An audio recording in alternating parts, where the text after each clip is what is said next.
बेटा आज का जो हमारा क्वेश्चन है थर्मोडायनेमिक्स से, three thermochemical equations are given below. आपको तीन थर्मोकेमिकल इक्वेशन दी गई हैं, कार्बन प्लस O2 और दोनों क्या बना रहे हैं CO2। इसमें डेल्टा आर एच दी गई है x किलो जूल पर मोल।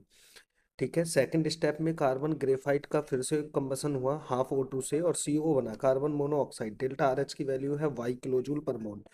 थर्ड स्टेप में कार्बन मोनोऑक्साइड का फिर से कंबसन हुआ है और कार्बन डाइऑक्साइड बन रही है। डेल्टा आर एच की वैल्यू है z किलो जूल पर मोल। ठीक है।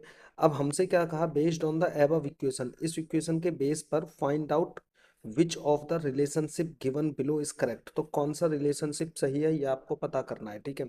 तो इसके लिए आपको क्या करना होगा, हैश लॉ फॉलो करना है। इसको सॉल्व करने के लिए क्या करना है, हैश लॉ फॉलो करेंगे।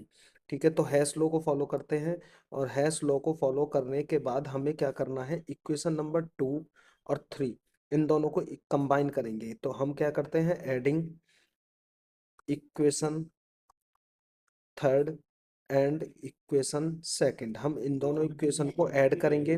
और इन दोनों इक्वेशंस को ऐड करोगे तो क्या लिखोगे, C plus half O2 gives carbon monoxide gas. और इसमें बेटा डेल्टा आर एच की वैल्यू कितनी है, डेल्टा आर एच वैल्यू है वाई।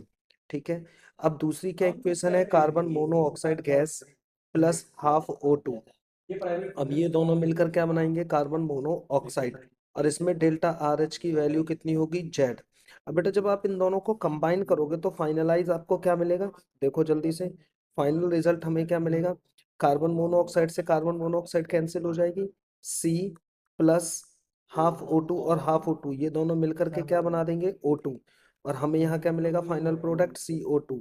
तो इसका मतलब बेटा ये हुआ कि डेल्टा जो हमारे पास, सॉरी, जो एनर्जी है दोनों की, डेल्टा आर एच, वो क्या निकल कर आएगी, वो एक्स इक्वल आएगी वाई प्लस जेड। तो एक्स इक्वल क्या हो गया, वाई प्लस जेड। तो करेक्ट आंसर आप कौन सा टिक करोगे बेटा, x equal y plus z. जल्दी से बताओ, x equal y plus z, हमारा सी ऑप्शन इज करेक्ट। तो ऑप्शन C हमें करेक्ट करना है। ऑल द बेस्ट बच्चों।